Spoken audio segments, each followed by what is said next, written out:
Hi, welkom almal wat so lank hier is. Ek gaan met ons liedjie begin so lank terwyl ons wag vir die ander om in te skakel.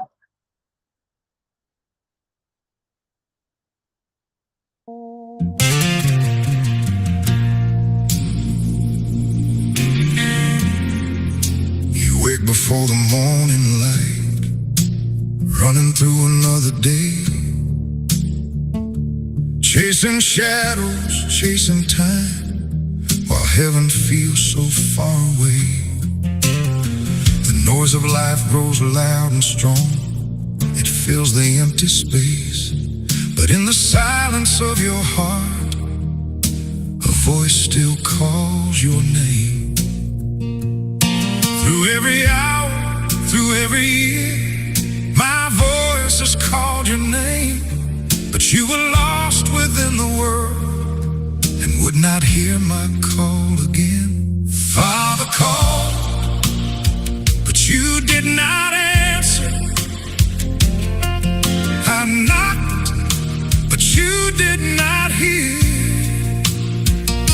I sent my watchmen in the night, but still you would not hear. I called to you through prophets, I warned you of the way, but you laughed and turned your face from me and walked the world's wide way.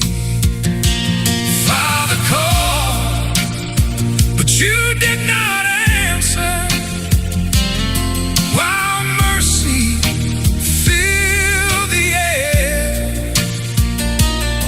the door was there before you always, but you did not come in prayer.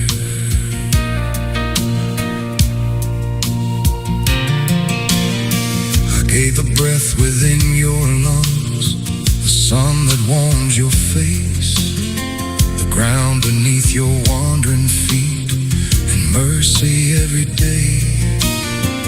Yet you search the earth for answers in places cold and dim, while the Father who has loved you still waits for you to turn again. I set the watchmen on the walls to warn both night and day, but still you would not hear their cry, nor turn from your own way. Father called, but you did not answer. I knocked, but you did not hear. I sent my watchmen in the night, but still you would not hear. I called to you through prophets, I warned you of the way, but you laughed and turned your face from me and walked the world's wide away. Father called, but you did not answer. While mercy filled the air, the door was there before you always, but you did not come in prayer. Return to me while mercy calls you. Return before the night, for the path you walk grows darker when you turn away from light. The watchmen cry upon the walls, their voices fill the sky. Turn back now while the gate stands open, before the day goes by. Father called, will you now answer? Before the night appears, before the door of mercy closes, after all these years. Father calls,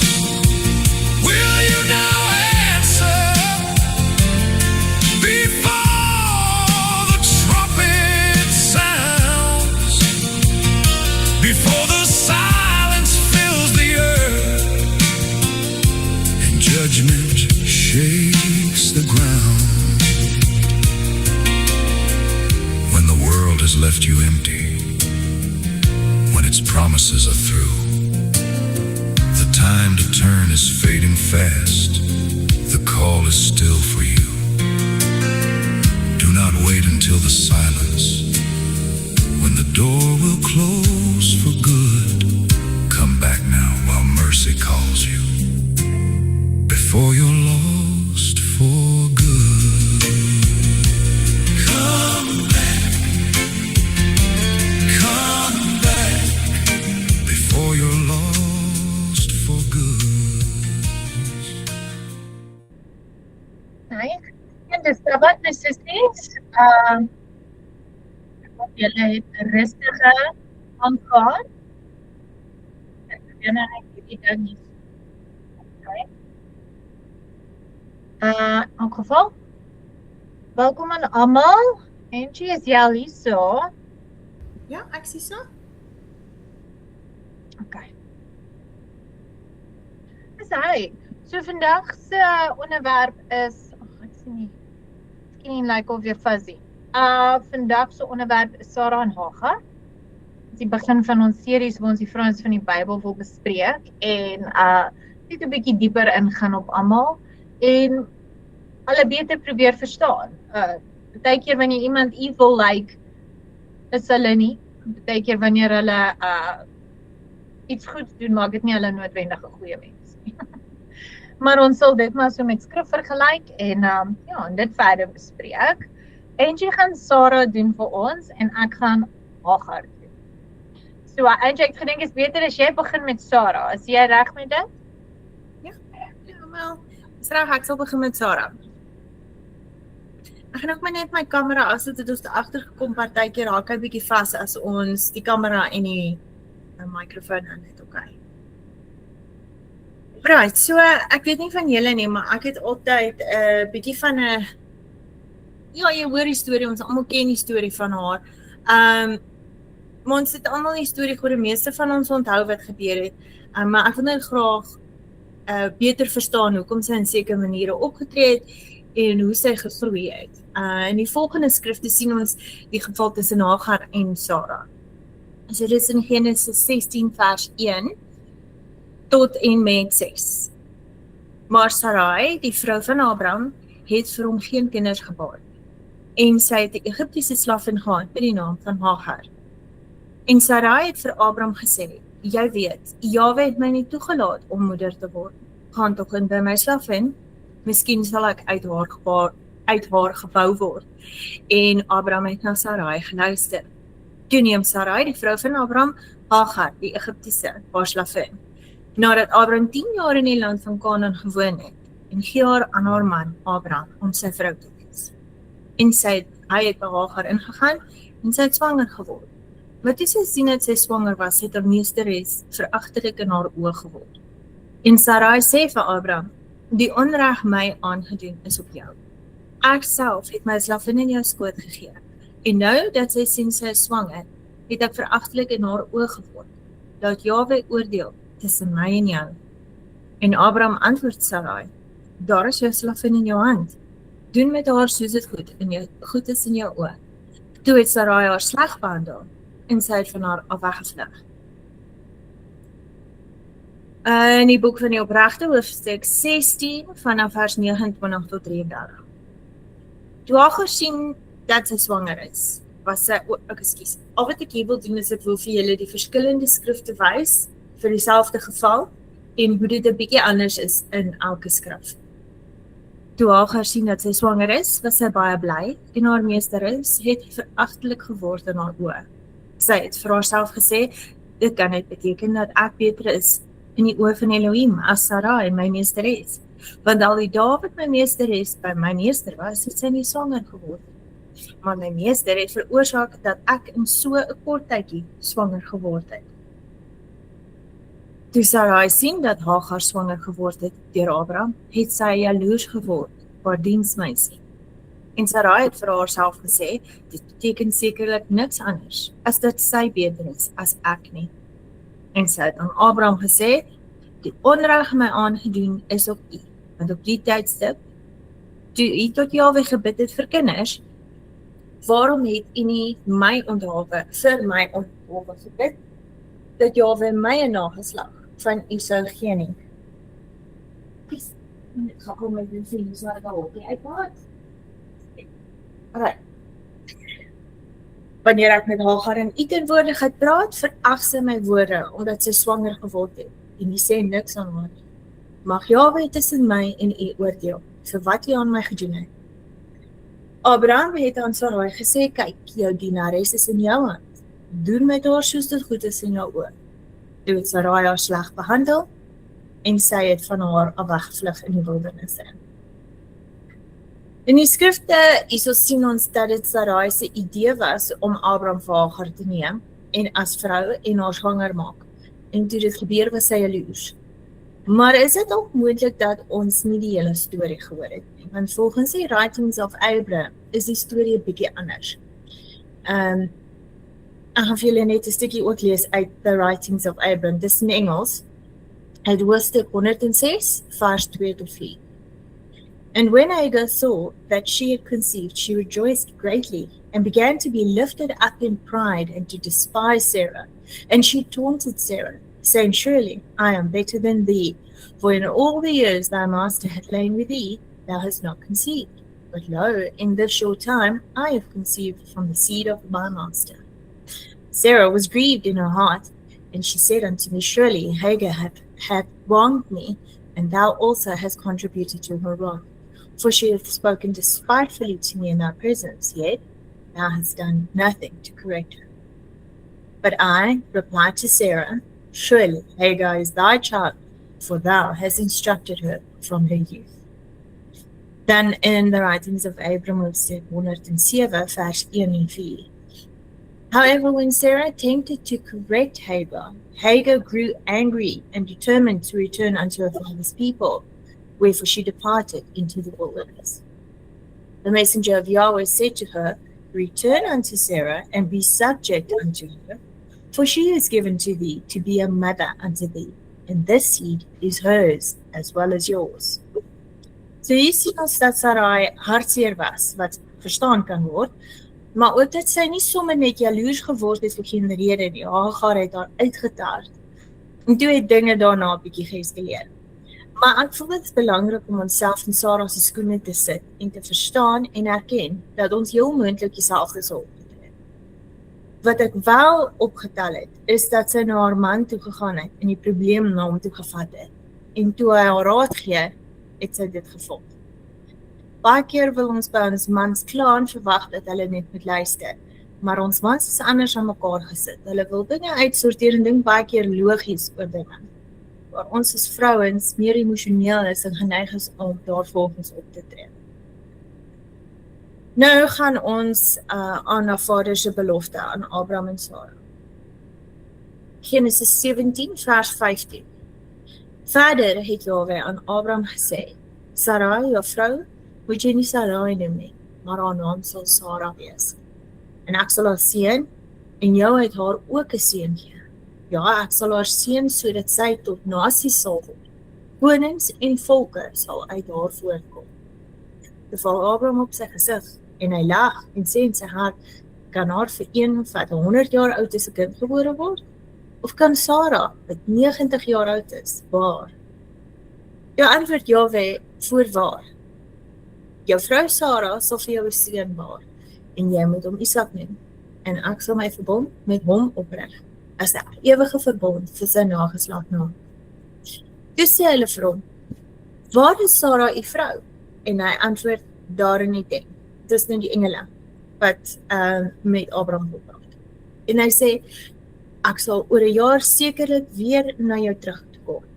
Dan sal jou vrou Sarah seën. Sarah het geluister by die ingang van die tent wat agter hom was. Maar Abraham en Sarah was oud, ver op hulle dae. Dit met Sarah nie meer volgens die reël van vrouens gegaan. En Sarah het by haarself gelag en gedink, sal ek wat sê nadat ek oud geword het en my Heer oud is?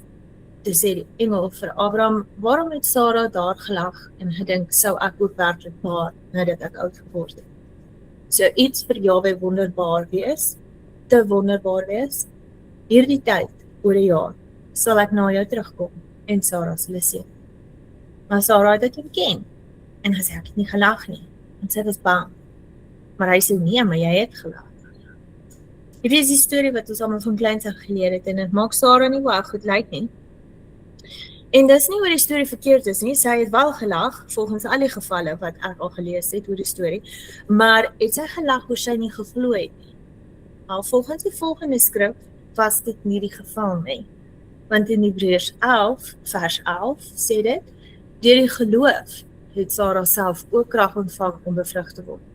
En toe sy oor die leeftyd was, het sy gebaar, omdat sy hom getrou geag het wat die beloof het. Volgens die writings of Abraham het daar bietjie meer gebeur en Sarah is nie net deur die engel reggestel nie, maar ook geseën. Ekskuus, ek het nou nie daai skrif hierso vas. Vader het besluit dat die regte nageslag wat geseën sou word, nie deur Hagar sou wees nie, maar deur Sarah. En daar is 'n rede daarvoor. And in hoofstuk 77 van the writings of Abraham said that at the end of 7 years, Yahweh visited me, and he said unto me, Blessed art thou, Abram, servant of the Most High, for thy joy shall be great in my mansion, for this multitude which thou hast brought unto me. Wherefore thy name shall no longer be called Abram, but Abraham shalt thou be called, which is by interpretation, father of a multitude. Moreover, thy wife Sarah shall no longer be called by that name, as Sarai, but Sarah shall she be called, which signifies a queen. For Sarah I have chosen and appointed to be thy queen of queens. For from her shall issue the promised seed, even him who shall be thine heir. As ons nou lees in die writings of Abraham, kry ons weer 'n bietjie van 'n ander prentjie van wat gebeur het. Now Sarah was listening at the door of the tent, and when she heard these words, she laughed within herself, knowing that she was past the age of bearing, and I also was very old. Whereupon the 3 holy men of Elohim entered with me into Sarah's tent and blessed her. And the Ruach HaKodesh fell upon Sarah in mighty power in the spirit, and she conceived according to the word of the man of Elohim. Hier kry ons die prentjie dat alhoewel Sarah gelag het en moontlik nie gedink het dis moontlik nie, is sy geseën en toe verstaan en geglo. Hoe baie gebeur dit in ons lewens waar ons nie weet of 'n sekere situasie wel Vader se wil is en of ons dalk verkeerd verstaan. En tog, as ons aanhou glo en vertrou, sien ons later aan dat Vader alles ten goeie laat uitwerk vir die wat hom liefhet. Ek wil graag nog 'n storie deurwerk wat net weer eens vir my Sarah se hart en vertroue in Vader uitgelig het. En in die boek van Opregte, hoofstuk 23, dis 'n baie lang hoofstuk, en ek gaan nie die hele ding deurlees nie, ek gaan net 'n paar verse vanaf vers 76 tot 82 lees. Satan het na Sarah gegaan en hy het aan haar verskyn in die gestalte van 'n ou man, baie nederig en sagmoedig. En Abraham was ook besig met die brandoffer voor die aangesig van Jahwe. Ekskuus julle, hierdie is die hoofstuk waar Vader vir Abraham gesê het, hy moet vir Isak as 'n offer opdra, en toe het hy vir Isak gevat en hulle het na die berg toe gegaan. En hy het daarna gesê, weet jy dan nie van die daad wat Abraham met jou enigste seun op hierdie dag gedoen het nie? Want hy het Isak geneem en 'n altaar gebou en hom doodgemaak en het hom as aanbieding op die altaar aangebied. En Isak het gehuil en geween voor sy vader, maar hy het nie na hom gekyk nie. Nog minder het hy medelee met hom gehad. Satan het hierdie woord herhaal en hy het van haar af weggegaan en Sarah het al die woorde van Satan gehoor en sy het gedink dat hy 'n oudste uit die seuns vir die mens was wat by haar seun was en haar hierdie dinge kom vertel het. Sarah het haar stem verhef en geween en bitterlik uitgeroep oor haar seun.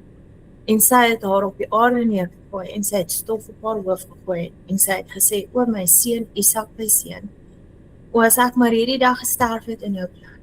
En sy het aangehou ween en gesê, ek treur oor jou, o my seun Isak, o as ek vandag kon sterf in jou plek. Sy het aangehou ween en gesê, ek treur oor jou, na ek jou groot gemaak het, en jou sien groot word het.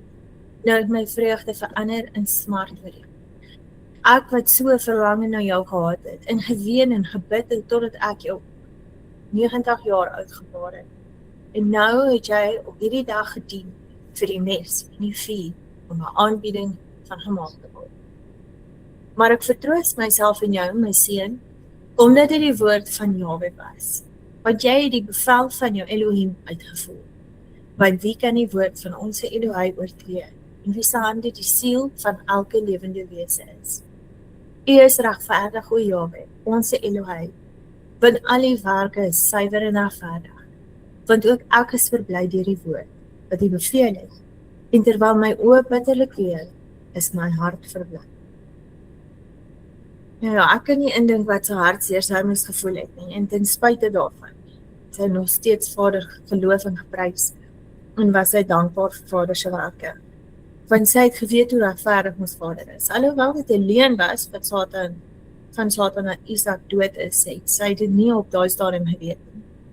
Later in die hoofstuk verskyn Satan weer aan haar en sê vir haar, en dit nie waar is en dat Isak leef. Dis toe dat sy dood gegaan het, moontlik van al die emosionele stres of vreugde of verligting, en wat dit ook al was, ons kan saamstem dat sy onder baie stres was. Ek het altyd die idee gekry dat Sarah bietjie wederstrewig was, met die stories wat ons nou van Sondagskool se tyd af geleer het. Maar dit is verkeerde indruk wat ek gehad het. Want deur al die skrifte het ek gesien dat sy op Vader vertrou het en geseënd was. Soveel so dat sy koningin status gekry het by Vader. Ja, dis al wat ek het om te deel en al wat ek kon vind oor Sarah. So ja, Monty, dit is jou begrip. Ja, ons het nou baie van dieselfde skrif hierso, maar jy weet, sy lees dit uit Sarah se oogpunt, ek gaan uit Hagar se oogpunt uitlees, baie van die geskrifte van Abraham. Ja, so, maar ek was toe na agtergekom gister, as jy die Scriptures op jou laptop install, daai app, dan kan jy kies wat se taal hy vir jou moet gee. En toevallig kies ek nou Afrikaans, so toe gee jy van al die geskrifte in Afrikaans, wat baie gerieflik is. Wow, dis nice. Ja, wanneer jy in die app ingaan, dan gee hy vir jou die opsie van wat se taal jy wil kies. En dan Afrikaans is gelukkig ook daar. So ek gaan nou net vir julle uit Afrikaans uitlees. Twee skrifte wat ek gesien het daarso is, maar alles maar die similar, né? Want uit al die skrifte beamoen hulle, of jy nou uit Genesis lees en of jy nou uit op boek van die Opregte of Jubilee of die geskrifte van Abraham lees, hulle is similar. Omdat dit dieselfde storie is, net uit verskillende oogpunte, soos die boeke geskryf was. Maar ek gaan begin in die geskrifte van Abraham. Hoofstuk 74, vers 1 tot 2. Hierdie begin nou vir ons verduidelik hoe Hagar en Sarah se lewe ingekom. En julle moet onthou, hierso was nou die storie waar Abraham en Sarah opgeëindig het in Mitzrayim of Egipte, want daar was hongersnood in die land gewees. En hulle is toe nou soontoe, want daar is die hongersnood was nie so erg in Egipte nie. Seker maar 'n bietjie van 'n voorafsmaakie van wat sou kom later vir die Israeliete, né? En Vader sê toe vir Abraham, hy moenie erken dat Sarah sy vrou is nie, anders gaan hulle hom doodmaak. Hy moet sê dis familie van hom. Wat hy toe nou gedoen het, en die farao is toe nou so mal oor Sarah, hy wil haar vir homself vat. En wat toe nou daar gebeur het, is 'n lang storie kort, die farao het agtergekom, Sarah is Abraham se vrou, en hy het repent. Hy het na Abraham toe gaan en hy het gebid, of althans Abraham het vir hom gebid, vir vergifnis, Vader het hom vergewe, en hy is gerestoor, en toe hulle nou weggaan, toe die koning nou besluit, hy gaan nou 'n bietjie opmaak vir wat hy gedoen het, sy flater, wat hy begaan het met Sarah, in die geskrifte van Abraham hoofstuk 74 vers 1 tot 2. Toe die koning geseën was, het hy herstel, en hy Jahwe geprys vir sy herstel. Daarom het ek hom in sy tuin geneem en hom gedoop, in die naam van Jahwe, en sy hele huisgesin saam met hom. So almal wat saam met Farao gebly het in daai tyd, is almal saam deur Abraham gedoop. Doop is nie 'n nuwe ding nie, dit was van daai tyd af, né? Geskrifte van Abraham hoofstuk 76, vers 4 tot 5. Farao het alle sake met Sarah hier reggestel, en hy het haar geseën met die uitstorting van sy gees, en sy was geseën in sy teenwoordigheid. En hy het aan Hagar, sy eie dogter, ook gegee om haar metgesel te wees en aan Hagar het hy baie geskenke gegee. So hier sien ons Hagar was die dogter van Farao. Hier is die enigste geskrifte waar jy dit as 'n bevestiging vind dat Hagar nie net 'n diensmeisie was nie, maar eintlik 'n prinses van Egipte. As jy gaan opsoek daaroor, gaan hulle vir jou sê, maar die geskrifte van Abraham word nie eintlik gesien as skrif nie. Daarom acknowledge niemand dit werklik dat Hagar 'n prinses van Egipte was. Later in al die ander geskrifte verwys hy net na as 'n diensmeisie, want sy het nie haar status as Egiptiese prinses. Sy 'n diensmeisie word vir Sara nie. So dit maak maar net sin dat die res van die geskrifte na haar verwys as 'n diensmeisie. In die geskrifte van Abraham hoofstuk 105 vers 2 tot 5. Sy het vir my gesê, dit is nou verdere storie na, waar Angie begin lees het oor Sara vir Abraham sê vat haar. Sy het vir my gesê, neem dan vir Hagar, dogter van Farao, as jou vrou, want sy is nou 'n vrou. Laat haar in my bed kom en laat haar baarmoeder vir jou wees in die plek van myne om saad vir jou op te wek. Hagar was ook gewillig om hierdie verbond aan te gaan en dit was volgens die stem van Ruach van Elohim. Daarom het Sara Hagar gegee om my vrou te wees en Sara en Hagar was as een vrou sodat die saad van Hagar ook die saad van Sara kon wees. So hierso sien ons dat Sara het eintlik, kom lees dit verder, want Hagar is deur Sara grootgemaak en deur haar onderrig en het Sara en Sara het haar in die weë van geregtigheid gevolg. Hagar het Sara in die weë van geregtigheid gevolg. Hier sien ons dat toe Hagar vir Sara gegee was sy 'n jong meisie gewees. Sy was nie 'n volgroeide vrou nie. Sara het haar grootgemaak, dit was 'n kind. So Sara het haar grootgemaak as haar eie dogter en die weë van vader. Maar vir die feit dat sy toe nou jou waarskynlik ook gedoop was deur Abraham. Hoofstuk 106 vers 1 tot 5. Toe het ek, Abraham, by Hagar in Sara se bed ingegaan en sy het swanger geword. Toe Hagar sien dat sy swanger word, het sy baie bly geword en begin om in trots verhef te word en Sara te verag. Sy het Sara gespot en gesê, sekerlik is ek beter as jy, want in al die jare wat jou meester by jou gelê het jy nie swanger geword, maar kyk. In hierdie kort tyd het ek van die saad van my meester swanger geword. Sara was bedroef in haar hart en sy het vir my gesê, sekerlik het Hagar my te nagekom en jy het ook bygedra tot haar onreg, want sy het minagtend met my gepraat in jou teenwoordigheid. Tog het jy niks gedoen om haar reg te help nie. Maar ek het vir Sara geantwoord, sekerlik is Hagar jou kind, want jy het haar van haar jeug af onderrig. Tugtig haar dus, soos dit vir jou goed lyk. En dan hoofstuk 107 vers 1 tot 6. Tog toe Sara probeer om Hagar reg te help, het Hagar kwaad geword en besluit om terug te keer na haar vader se mense. Daarom het sy na die wildernis vertrek. So jy kan ons sien hier tot 'n bietjie 'n mate van trots in Hagar opgespring en wederstrewigheid. Sy het 'n bietjie vol van haarself geraak. En sy besluit toe om nie Sara se raad te volg nie en te vlug, want sy het nou haarself gewip, heel waarskynlik. Maar 'n boodskapper van Jahwe het haar by 'n put ontmoet, waar sy gestop het om te rus, en hy het vir haar gesê, Hagar, dogter van Sara, wat jou aan haar man Abraham gegee het, en jou in haar eie bed geneem het, sodat jy die saad vir haar kan voortbring. Waarom vlug jy die wildernis in vanaf die kamp van Abraham? Hagar het geantwoord, ek keer terug na die land van my vader, want dit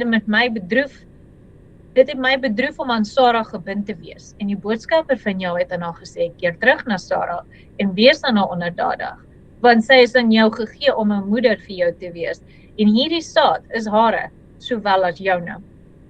Jahwe sal jou nageslag baie vermenigvuldig, sodat dit nie getel kan word vanweë die menigte nie. En jy sal 'n seun baar in sy naam Ismael noem, want Jahwe het jou gebede gehoor en beantwoord. Hy sal 'n man van die woestyn en 'n man van oorlog wees. Nietemin, baie sal by hom aansluit en sy volk sal groot wees. Hierso sien ons is 'n belofte aan Hagar gemaak. Maar sy moet haarself eers weer terug onderwerp onder die gesag wat Vader haar geplaas het. Hierdie was nie 'n kwessie van sy kon nou loop en haar eie lewe gaan aangaan en terug in Egipte as 'n prinses van Egipte nie. Sy moes teruggaan en haarself onderwerp aan Sara. In hoofstuk 108 vers 1 tot 5. Hagar het geantwoord, wat moet ek sê is die naam van hom wat hierdie blye boodskap bring? En die boodskapper het geantwoord, beëer Lahai Roi. Want weet dat Elohim jou sien op alle plekke waar jy ook al mag gaan. En Hagar het gesê, ek weet dat Elohim my sien, want hy het vandag sy boodskapper gestuur om my te bedien. Daarom het Hagar teruggekeer na die tent van Sarah en op die bepaalde tyd het sy vir my 'n seun gebaar en ek het sy naam Ismael genoem, volgens die woorde van die boodskapper. En ek was 86 jaar oud toe Hagar Ismael vir my gebaar het.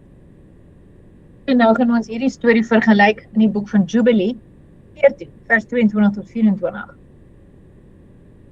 Sarah, haar man Abraham, die raad gegee en aan hom gesê, neem Hagar my Egiptiese diensmeisie en miskien kan ek die raad vir jou familie gee. En Abraham het geluister na wat Sarah sy vrou aan hom gesê het en hy het gesê, doen dit. En Sarah het Hagar, haar Egiptiese diensmeisie geneem en aan Abraham, haar man, gegee om sy vrou te wees. En hy het by haar ingegaan en sy het swanger geword en 'n seun gebaar en hy het hom Ismael genoem in die 5de jaar van hierdie week en Abraham was toe 86. So in hierdie hoofstuk sien ons 'n ander kant, wat uitbeeld dat Sarah bloot jaloers was oor Abraham en Ismael se verhouding. Ek dink ek het my notas hier op verkeerde plek ingesit. Ons lees dit eers verder. In Jubilee 17 vers 4 tot 14. Ek het my seentjie nou net hier rondgespeel, toe verander hy my nota. Ons lees eers die skrif en verstaan julle wat ek bedoel by my nota. Sarah het gesien hoe Ismael speel en dans. En dat Abraham hom verheug met groot vreugde en sy het jaloers geword en aan Abraham gesê, stuur hierdie slaafmeisie en haar seun weg. Werp die slaafin en haar seun uit, want die seun van hierdie slaafin sal nie saam my seun Isak erf. En Abraham was ontstel deur haar eis en dat hulle moes wegstuur, beide oor die slaafin en oor die seun. En Jahwe het aan Abraham gesê, jy moet jou nie daaroor ontstel nie oor die kind of oor die slaafin nie, doen alles wat Sarah aan jou gesê het om te doen. Want deur Isak sal jou ware nageslag en naam wees. Want die seun van die slaafin betref, ek sal hom 'n groot nasie maak, omdat hy 'n kind van jou is. En Abraham het daardie oggend vroeg opgestaan en brood en houe water geneem en hy het dit in die kind op Hagar se skouers geplaas en haar weggestuur. En sy het weggegaan en deur die wildernis na Beersheba gedwaal. En die water in die houer was op en die kind was dors en kon nie verder gaan nie. En hy het op die grond geval en sy moeder het hom gedra en onder 'n olyfboom neergelê. En toe het sy self 'n end weg gaan sit. Omtrent so ver as wat 'n boog kan skiet, want sy het gesê, hoe kan ek kyk hoe my kind sterf? En sy het geween. En 'n engel van Jahwe, een van die heiliges, het aan haar gesê, waarom huil jy, Hagar? Staan op, neem die kind en hou hom in jou arms, want Jahwe het jou geroep gehoor en die kind aanskou. En sy het haar oë oopgemaak en 'n put met water gesien. En sy het gegaan en haar houer met water gevul en aan die kind gegee om te drink. En sy het opgestaan en in die rigting van die woestyn van Paran gegaan. Die kind het groot geword en 'n boogskutter geword en Jahwe was met hom. En sy moeder het vir hom 'n vrou gevind onder die vroue van Egipte. En sy het vir hom 'n seun gebaar en hy het hom Nebaiot genoem, want sy het gesê, Jahwe was naby my toe ek hom aangeroep het. So mens kan nie help om mee gevoel te hê met Hagar nie, hè? Ek meen, dis daaglike omstandighede. Hoe bang en hartseer moes sy nie gevoel het nie. Haar eie kind te sien huil van honger en dors. Maar vader was getrou en het seker gemaak sy en haar seun sou oorleef, om te groei tot 'n groot nasie, net Jahwe aan Abraham beloof het. Hagar het nooit Jahwe se goedheid vergeet nie.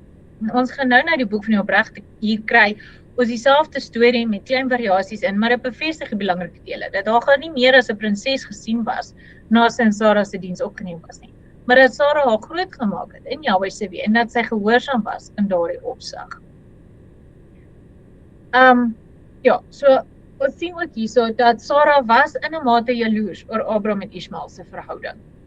Want jy weet, onthou, sy het nou nog nie hier vir my kind, sy het al vir Isak gehad, dit was die tyd toe Isak geween is, op omtrent so 3 jaar oud, het hulle 'n groot makietie gehou, en sy sien toe hoe speel Abraham met Ismael, en die kind dans, en hy's vrolik, en sy is toe opset daarmee. En daarom het sy vir Hagar en Ismael weggestuur, maar ons weet, soos ek gesê, daar is ander variasies van die storie, kom maar op dieselfde ding neer, in die boek van die opregte, hoofstuk 16, vers 23, tot 36 gee 'n bietjie ander details ook. Nou 'n groot lang stuk, maar ons lees dit in elk geval. Sarah, die dogter van Haran, Abraham se vrou, was nog steeds onvrugbaar in daardie dae. Sy het vir Abraham nie 'n seun of 'n dogter gebaar nie. Toe sy sien dat sy geen kinders gebaar het nie, het sy haar slaaf van Hagar geneem, wat Farao aan haar gegee het, en sy het aan Abraham haar man as vrou gegee, want Hagar het al die weer van Sarah geleer, soos Sarah haar geleer het, en sy het op geen manier tekort geskiet in die navolging van haar goeie weer nie. En Sarah het vir Abraham gesê, kyk, hier is my slavin Hagar, gaan na haar toe, sodat sy op my knie kan baar, dat ek ook kinders deur haar kan verkry. En aan die einde van 10 jaar van Abraham se verblyf in die land van Kanaan, by die 85ste jaar van Abraham se lewe, het Sarah Hagar aan hom gegee. Abraham het na die stem van sy vrou Sarah geluister en hy het sy slavin Hagar geneem en Abraham het hom na haar gekom en sy het swanger geword. Toe ons sien dat Hagar swanger word, het sy baie bly geword, maar haar meesteres was verag in haar oë. Sy het self gesê, dit kan nie net wees dat ek beter voor Elohim is as Sarai my meesteres. Al die dae van my meesteres by my meester was, het sy nie swanger geword nie, maar Jahwe het my in so kort tyd deur hom laat swanger word. Toe Sarah sien dat Hagar deur Abraham swanger geword het, was Sarah jaloers op haar slavin. En Sarah het vir haarself gesê, dis inderdaad niemand anders nie, as sy moet beter wees as ek. So jy sien as jy net het Hagar, vir 'n sekond gedink sy is beter as Sarah nie, maar Sarah het dieselfde gedagte gehad. En sy sien toe nou, maar hier word die kind nog geseën, bo my. En Sarah het vir Abraham gesê, my onreg is op jou. En toe jy vir Jahwe gebid het vir kinders, waarom het jy nie vir my gebid, dat Jahwe vir my saad vir jou sou gee nie. En jy het hierdie stuk gelees, waar ons sien dat sy basically maar vir Abraham sê, dis sy skuld. En het ons ook nog gelees, waar Sarah eintlik vir Hagar mishandel het, en sy het toe van Sarah weggevlug, en hy stuur haar toe terug, sien, so die storie is baie na aan wat ons reeds gelees het, is nou in die boek van die opregte, wat nou net bevestig wat ons voorheen gelees het. Ongelukkig sien ons dat Hagar trots in haar hart begin draai. Na sy guns ontvang het en swanger geraak. En dit het nou veroorsaak dat sy weggehardloop het, maar sy was gelei om haarself nederig te hou en teruggekeer na Sarah. Sy sou wel later weggestuur word, maar die tyd was nou nog nie reg daarvoor. Ons kan al hierdie skrif terugverwys na die Bybel toe, in Genesis 16 en Genesis 21. Lees ons die storie van Hagar en Ishmael, as ook in Galasiërs 4, vers 21 tot 31. Julle wat onder die wet wil wees, sê vir my, luister julle nie na die wet nie. Want daar is geskrywe dat Abraham 2 seuns gehad het, een uit die slavin en een uit die vrye. Maar die een uit die slavin is gebore na die vlees, en die ander een uit die vrye, deur die belofte. Dit is sinnebeelde, want die vroue staan vir 2 verbonde, een van die berg Sinai afkomstig, wat vir slawerny kinders baar, dis Hagar. Want Hagar staan vir die berg Sinai in Arabië, en kom ooreen met die teenswoordige Jerusalem, en is met haar kinders saam in slawerny. Maar Jerusalem daarbo is vry, en dit is die moeder van ons almal. Want daar is geskrywe, verbly jou, onvrugbare wat nie baar nie, breek uit en roep jy wat geen barensnood het nie, want die kinders van die eensame is meer as van haar wat 'n man het. Maar ons broers is soos Isak, kinders van die belofte. Maar soos destyds hy wat na die vlees gebore is, hom wat na die gees was, vervolg het, so is dit nou ook. Maar wat sê die skrif? Werp die slavin en haar seun uit, want nooit mag die seun van die slavin saam met die seun van die vrye erf nie. Daarom broers, ons is nie die kinders van die slavin nie, maar van die vrye. So ons kan 'n vergelyking maak tussen Sarah en Hagar. Sarah dra die saadlyn van verbond. Hagar die saadlyn van 'n belofte buite die verbond. Sarah se bloedlyn is 'n belofte van vryheid. Hagar se word vergelyk met slawerny. Beteken dit volgens Galasiërs dat die wet volg dan na slawerny? Nee, want die wette is nie vir Hagar se saadlyn gegee nie, maar vir Israel. Sarah se bloedlyn. Die wette bring vryheid van oordeel en die dood, want oordeel bring dood. Ons sien hier dat die Vader kies, hy lig op wie hy wil, en hy verneder wie hy wil. So ons kan sê, maar Sarah het nou eers die kind gehad, sy was gedoop, sy het al Vader se weë gevolg, maar al die pad deur sy hele opleid, sy was nou te verwys nog steeds as die slavin. Nooit het haar status teruggegaan prinses van Egipte toe, of tweede vrou van Abraham nie. Sarah was die koningin. Sarah was die hoofvrou. Waar Hagar het die slavin gebly, regdeur. As die boodskappers na toe verwys, as hy en Sarah met mekaar gepraat het, het hy ook na verwys as die slavin. Dit het nooit verander, haar status het nie verander nie. So in 1 Samuel 2 vers 6 tot 10. Lees ons. Jahwe maak dood en maak lewend. Hy laat neerdal in die doderyk en laat daaruit opkom. Jahwe maak arm en hy maak ryk. Hy verneder ook, verhoog hy. Hy rig die geringe op uit die stof en uit die ashoop verhef hy die behoeftige. Om hulle te laat sit by die voorste en hulle erestoel te laat beerwe, want aan Jahwe behoort die pilare van die aarde en hy het die wêreld daar gevestig. Die voete van sy gunsgenote bewaar hy, maar die goddelose mense kom om in duisternis, want 'n mens oorwin nie deur krag nie. Die wat met Jahwe twis word verpletter, en oor hulle donder hy in die hemel. En Jahwe oordeel die eindes van die aarde, en hy gee sterkte aan sy koning, en verhef die horing van sy gesalfde. Dit is nogal 'n skerry stuk, nou. Want jy sal oplet, oral die goed wat Sarah deurgegaan het, die goed wat Hagar deurgaan, en nooit het hulle teen Vader gepraat nie. Hulle het dalk nie op 'n stadium baie van mekaar gehou nie. En Sarah was op 'n stadium kwaad vir Abraham, maar hulle het nooit teen Vader gepraat nie. Want hierdie vers hierso in 1 Samuel 2 vers 10, dit is nogal 'n skerry vers wat dit sê. Die wat met Jahwe twis word verpletter, oor hulle donder hy in die hemel.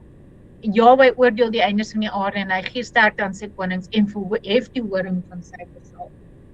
So dit is net 'n herinnering gou weer daar, sodat ons nie met Vader kan kla oor wie hy kies en wat hy kies en hoe hy dit doen nie. Ons moet net onsself submit aan sy wil en dan sal ons veilig bewaar. In Psalm 75 vers 4 tot 8, al wankel die aarde en al sy bewoners, ek het sy pilare vasgestel.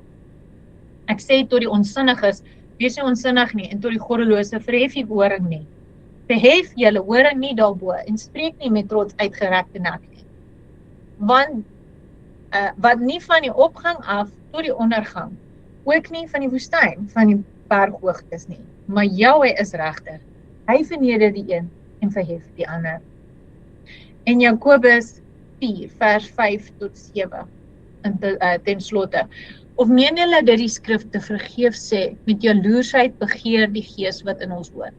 Maar hy gee groter genade, daarom sê hy, Jahwe weerstaan die hoogmoediges, maar aan die nederiges gee hy genade. Onderwerp julle dan aan Jahwe, weerstaan die duiwel, en hy sal van julle afwegplaas. So die vers is net vir my interessant, want as jy dink in terme van Hagar, wat is sy nou nie haarself en Sarah wou submit nie? Wat is sy nie teruggegaan het nie? En besluit het sy gaan voort. Sy gaan na Farao toe, sy gaan weer prinses in Egipte word. Sou Vader haar wel so geseën het soos hy beloof het? Want hy vra sy gaan terug en verneder jouself weer by Sarah. Sit jouself onder haar autoriteit, want dis waar jy geplaas was.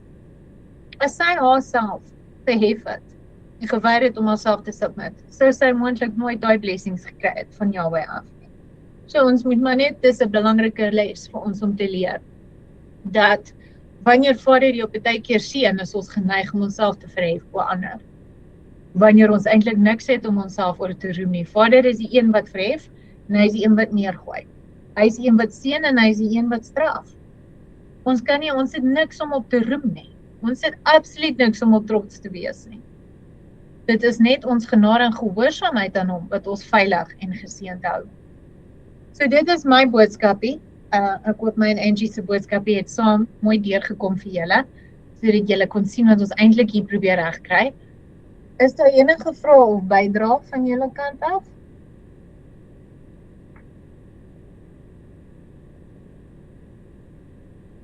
Okay. Wel, in daai geval gaan ek vir ons afsluit. Hierdie is 'n pragtige liedjie wat ekskuus Nicola, wat is jou vraagie?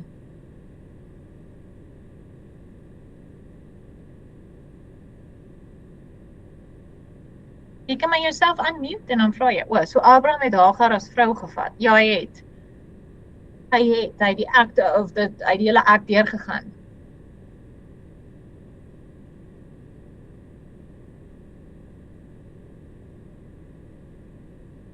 Nee, hy het toe nie, want jy weet, as jy kyk verder in die boek van die opregte, het hy gereeld vir haar en Ismael gaan kuier.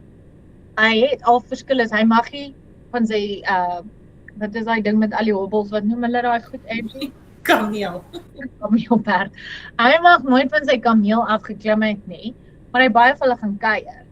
So hy het haar nooit geskei nie. Sy het nog steeds as sy vrou getel, maar sy het ook nooit 'n ander man gehad nie. Nee, hulle was nie geskei nie. Nee. Sy het net sy op het 'n ander man gehad of ander kinders gehad, nee.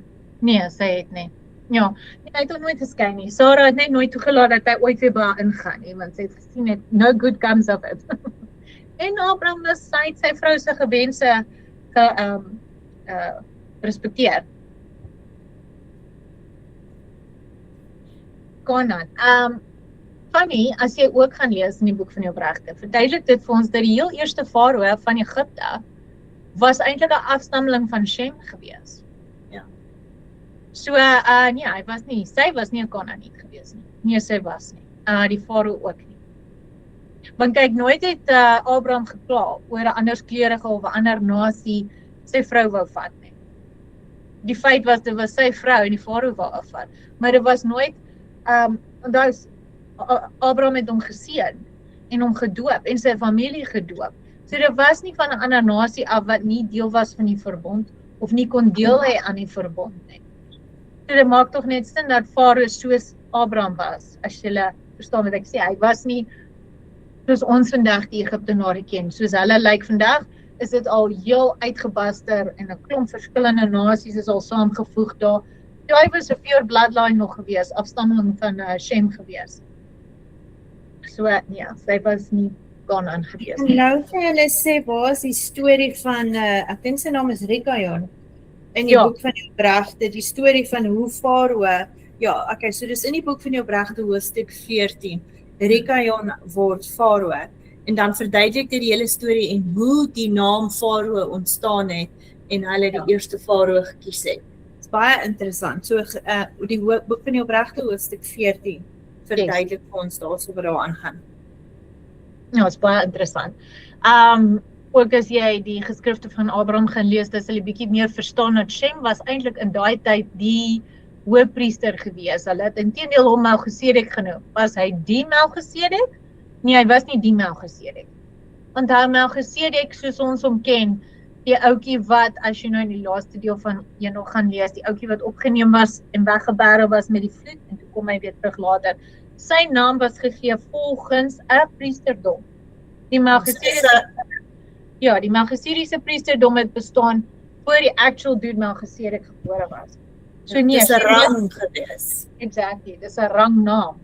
So nee, Shem word Melchisedek genoem, maar dit beteken hy was die Melchisedek wat Abraham mee te doen gehad het in die tyd van wat is daai plekke? Sodom en Gomorra nie. Ekskuus, my kop wil nie vandag nie. Okay. So. Enige ander vragies? Voor jy die liedjie speel, het ek gedink ons moet ook net kyk wie die volgende vrouens is, en dit is Rebecca, Rachel en Leah. Ek dink ons moet hulle saam doen.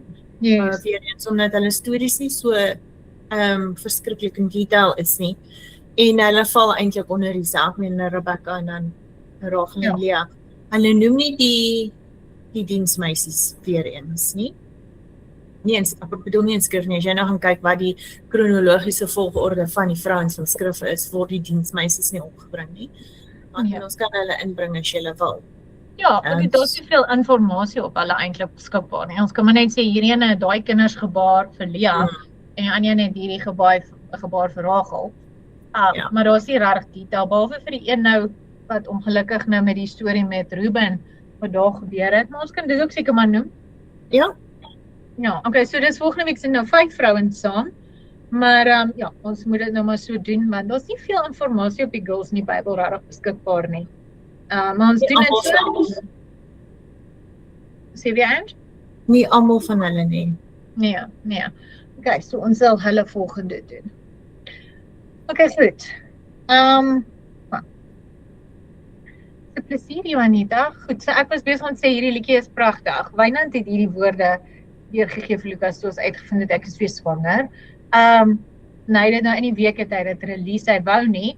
Eers nie, want hy dogters nou vir my byna 'n privaat ding. Sê nee, ek dink soveel sissies kan baat vind uit hierdie liedjie. Dis so 'n blessing en dis 'n herinnering aan die blessing wat kinders vir ons is. Nie net vir vrouens, maar vir mans ook. Ek meen, hulle is die man se little olive trees, né? In elk geval. So julle moet 'n geseënde Sabbat verder hê en dan kan ek vir gewoons hierdie liedjie speel.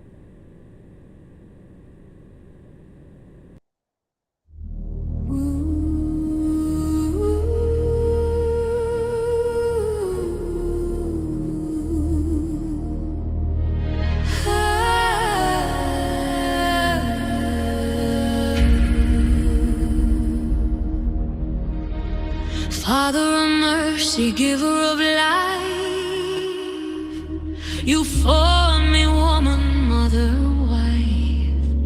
In wisdom deep you wrote my days and crowned my calling with your praise. You said in your word through Paul that through childbearing faith is shown, not by strength of mine alone. So here I stand in awe and trust, a vessel shaped from sacred dust, not lesser, not forgotten here, but entrusted with what heaven holds dear. Abba, I thank you for these olive branches entrusted to my womb by covenant chances. Each life I carry, each breath I feel is promise written, covenant sealed. Through pain and promise you make me whole. You set apart my heart and soul. In faith and love I lift my voice. In this holy calling I rejoice. As Abraham bore a covenant sign, marked in flesh by will divine, so you have written deep in me a living mark for all to see, not cut by blade but shaped through birth, a holy travail upon the earth.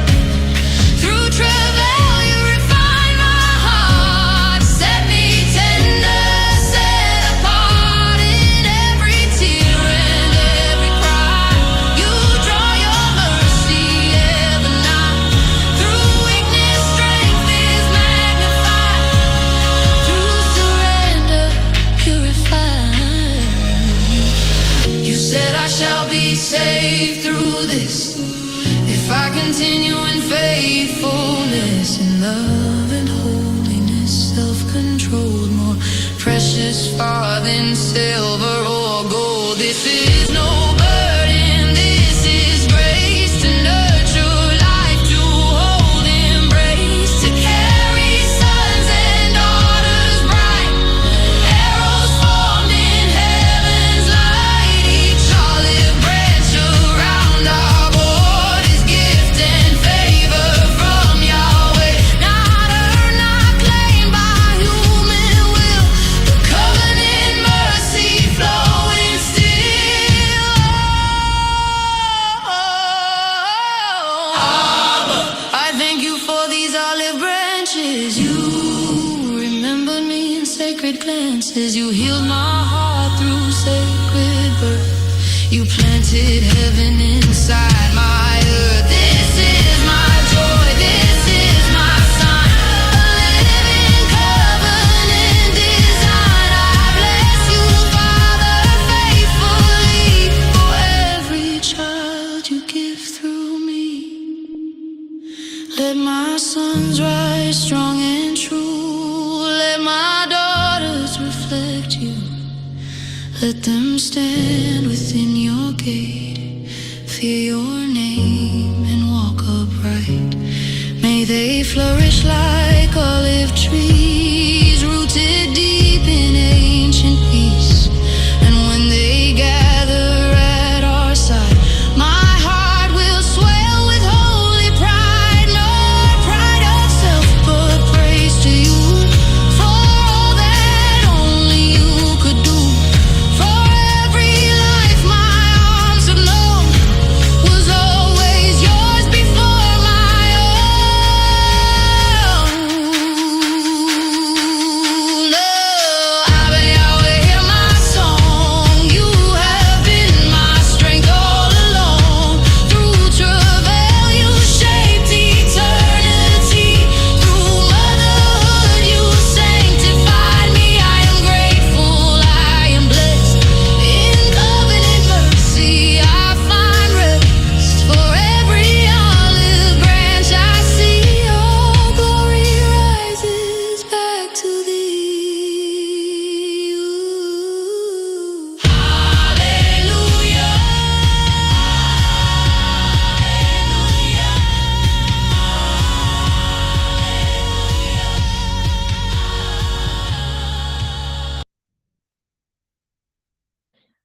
my sissies, julle moet 'n baie geseënde Sabbat verder hê.